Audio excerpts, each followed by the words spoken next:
It's been a big week in the Merriweather house. As some of you know, I have a son, John, who lived in Fort Collins with his wife, Gabriella. He's a professional percussionist and she's a flutist. They had a baby the 1st of April, and when they realized that the market wouldn't pay for baby food, and there was a great support system in San Antonio, including us and my older daughter, Jenna, and her family, including 2 twin babysitters. They decided that they would move to Texas. And they're living in our house right now because you can't pay rent when you need to build a market for your wares. So Friday night, I was busy in my study upstairs working and doing some things, and I heard this noise, this yelling, and all kinds of clatter and stuff, and I thought, what in the world is going on? And I went outside, and little Joseph had taken his first steps. So that quickly followed with a phone video that went out, to all kinds of people, including my older daughter, who texted back immediately, "Wow, free at last, watch out." Before the night was over, I was standing at one end of the upper hallway, and Joseph was down there about 8 feet away, and he walked to me. So it has started. You remember, don't you? Yeah,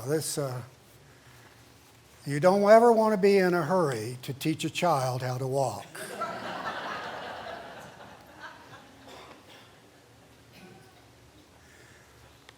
So this story about baby Moses.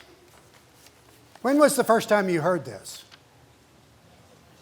Huh? Where was it? Church, Sunday school, kind of thing. It's one of those kind of great standard stories, isn't it? It's great for all of us. This week, as I read the Hard and Holy Work chapter for the whatever time, I realized that I could be pointed to that kind of holy awareness about looking at things a little differently and trying to see things. And so that happened through the week, and it also happened with the text. And I realized something that I had known, but it never had really dawned on me.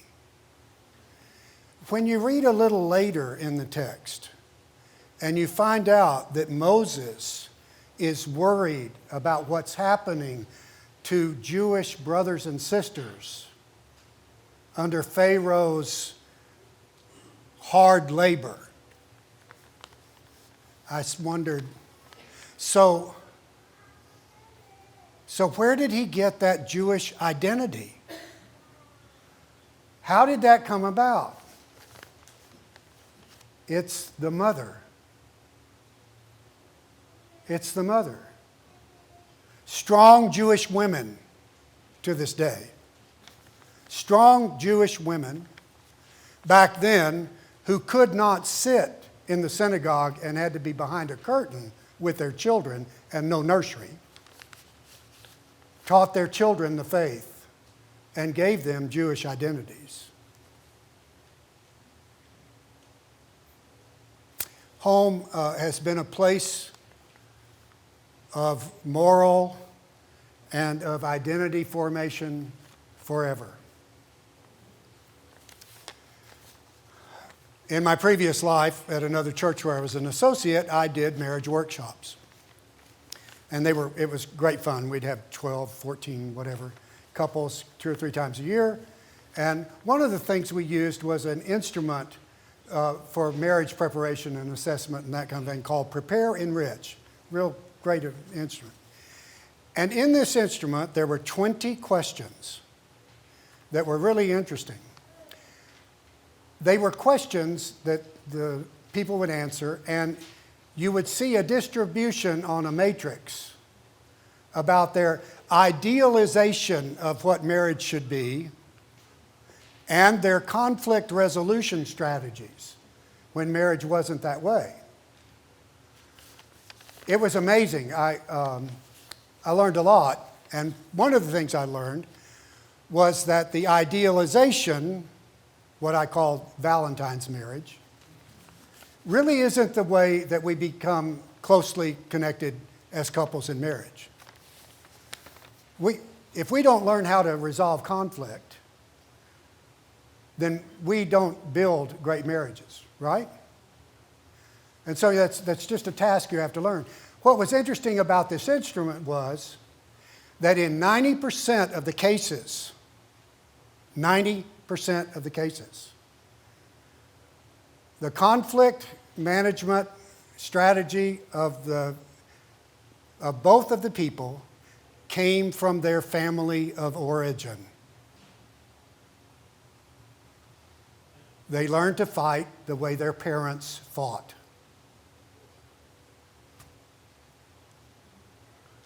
Home identity is a profound and deep part of who we are as people, right? It's one of lots of things involved in all of that, but it's just really important. I grew up down the street. That church at Mulberry and Shook was my home. My family basically kind of lived there. And I learned about Moses there. I learned about David there. I learned about Sarah. I learned about Mary. I learned all of that stuff down there. It was an interesting thing because what really happened was that I learned what it was like to live as a Christian by my nursery care workers, my Sunday school teachers, the people who helped with the youth group, the people who were the assistants with the youth choir, the people that were there on Wednesday night to take up the money for fellowship supper. They are as much of the formation of my identity as a Christian as my parents were. We Presbyterians, when we do these baptisms for babies, what do we do? Huh? The church makes vows. We don't have godparents. Presbyterians don't have godparents. You all take a vow to be a spiritual parent to every child that's here. All of these children are yours. And you make a commitment to nurture them in the knowledge and the love of the Lord. Sunday school really took off after World War II. If you walk on downtown streets in big cities, you'll notice that the architecture of a Sunday school building looks completely different from the worship space, right? That's because we didn't build Sunday school education buildings. It really started with the suburbs. That's how it got started. And sometimes churches built the education building before they built the sanctuary. That's what happened down the street. Lay people got quarterlies. How many of you did this? Lay people had quarterlies. They were easy ways that you could have a weekly lesson and teach the children the Bible stories and things like that. And if you were in Sunday school every week, you got Christian formation. I've seen this teaching confirmation classes. The kids that come to church get confirmed, and the kids that don't come to church have remedial education. It's just a practical thing. I live across the street from Raphi Shalom Orthodox Synagogue out on Military Drive. We live in Oak Meadow. And it's been a really wonderful experience. We've been there 30 years, and so I'm out mowing the grass on Saturday, and they're walking to church because they don't drive on Saturday. They're Orthodox. And here they are, mom and dad, dressed for church, children walking to church. And it's always made me stop and realize we here at university are really interested in interfaith relationships and understanding other faiths and trying to be honest about the whole relativities of how religions evolve and develop and that kind of thing. And we also understand that when we understand other faiths, we understand our own better. We seal our own identity a little better and that kind of thing. And it's particularly true with our cousins in the Abrahamic faiths. Jewish and Muslims and Christians all come from Abraham, right? So tell me, is there some kind of real difference between us and how we see our faith and the way Jewish people and Muslim people see their faith? Put on your thinking caps and your experiences with those folks, and what do you see as an experience that might be different?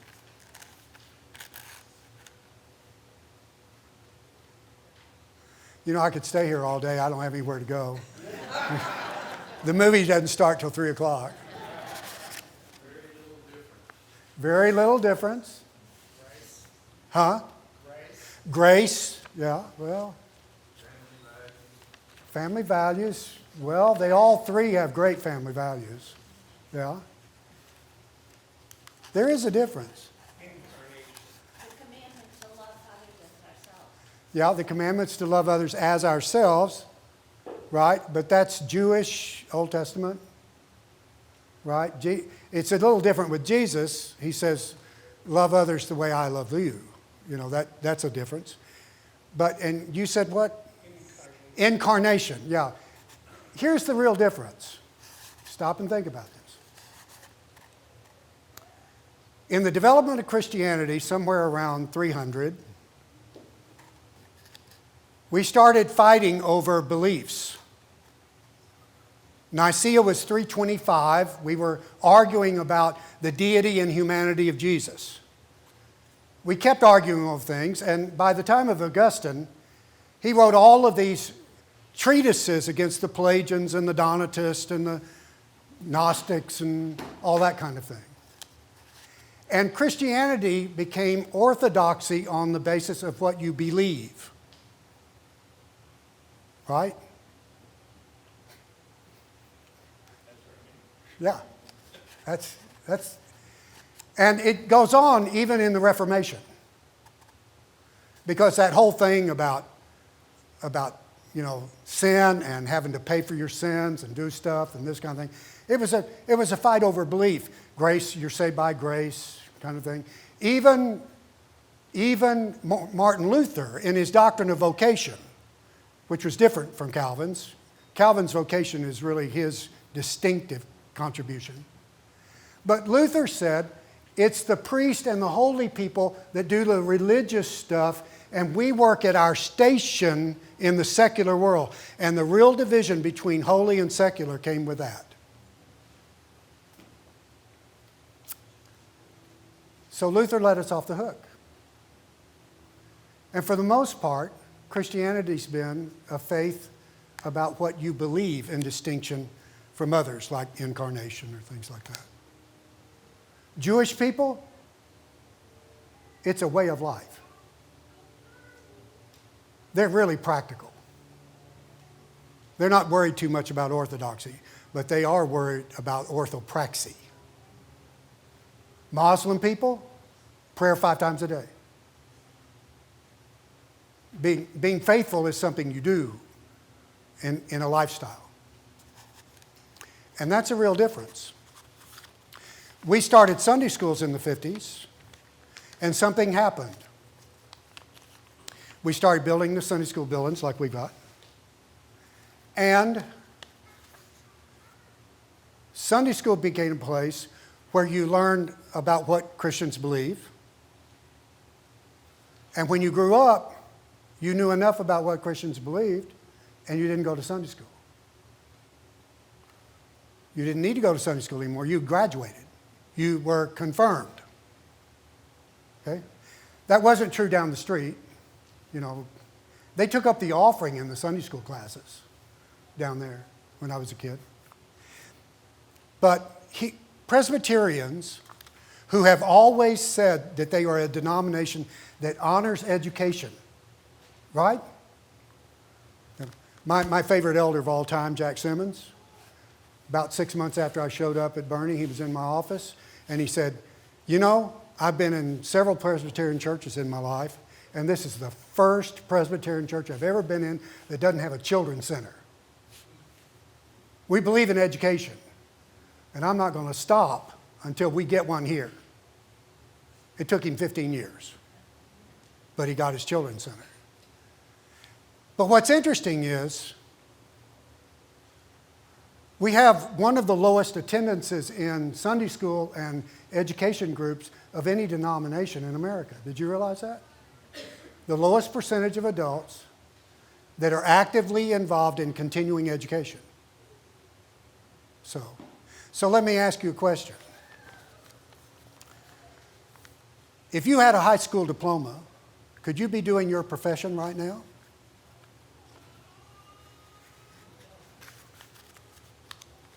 No, you couldn't. You wouldn't be a nurse, a teacher, a doctor. You sure wouldn't be a Presbyterian minister. We got to have 3 years of graduate education to get a master's degree because we're slow at what we learn. It takes us a while. So why is it that we decide that we don't have to continue our education and that we've got enough knowledge about God to get us through? It's a mystery to me. It's just a mystery to me. We depend on you. Oh. Yeah, and there's the real fallacy, because you know what? For 2 reasons. Number one, you have decided that worship is to teach you. And worship's not about teaching at all. Worship is about meeting God and listening to God's voice. But a sanctuary is a lousy classroom. Because it's all one way, and you just sit there and you wander off and think about the football game. You have to be reminded to listen to the text this morning, because it's kind of long. See? Am I getting there? Are you understanding what I'm saying? Yeah, but we've learned to sit quietly because that's the way we do it. Yeah, and that's not the way, that is the most effective way to learn. Active engagement's the way to learn. Just me doing this works better than that back there, doesn't it? See, so I like this better. To be honest with you, I like this better. But the truth is, we don't train ministers to do this. We don't train them at all to do this. We train them to do that. And if I do this all the time, I set the next person up for real problems, because you get used to this. Does that make sense? So I don't know what to do about it. I do know what you can do about it. You can buy a book and read the book and be in a group. You can become an intentional learner in the season of your life you are now, because your Christian faith of 20 years ago is a stale and outmoded understanding of God. Scholarship about Christ and Jesus and the Christian life has given us great new insights about what we need to live and do as Christians. And on the other point, I've got 2 pages of a job description. Single-spaced, right, Melissa? Okay. And to be honest with you, teaching is way down the list. I have to fight. I mean, you know, I'm not teaching anything regularly in here. It's kind of interesting. When the Presbyterian Church was born, the PCUSA was born in 1982, because we took the other two churches and they died and we got a new denomination. We called ministers ministers of word and sacrament. Right? About 10, 15 years later, there was an overture to the General Assembly to return to the traditional title of what a minister was. Frank, what's that title? A teaching elder. A teaching elder, as opposed to a ruling elder, lay people who run the church, are supposed to run the church. But, so we be teaching elder, and guess which title I like? Teaching elder. That's my job. That ought to be my job. Guess what the Presbyterian Church did just a few years ago? Faith, what did they do? Did they go back to minister of word and sacrament? They went back. Just the better title. They went back to minister of word and sacrament. It might be a better title, but it's deceptive, isn't it? Because I'm the teacher. I love y'all, but I know more about God than you do. Right? I mean, right? I know more about the Christian life than you do. I've worked at it. I don't know everything, and I'm not right about everything. But, if I take my car to a mechanic, I take it to Paul or Robert Blackman down on West Avenue. They were friends of my dad. They've been there forever. They're real good mechanics. If you take your car to a bad mechanic, what do? You go find a good mechanic. And when you start searching for a pastor, what are you going to look for? Someone that preaches really nice sermons? Or somebody who'll teach you how to live a Christian life in such a way that the people around you will see your life and know that that life is what they want. That's what we're here for. That's what incarnation means. That is what incarnation really means. But it is living it, not talking about it, not discussing the incarnation.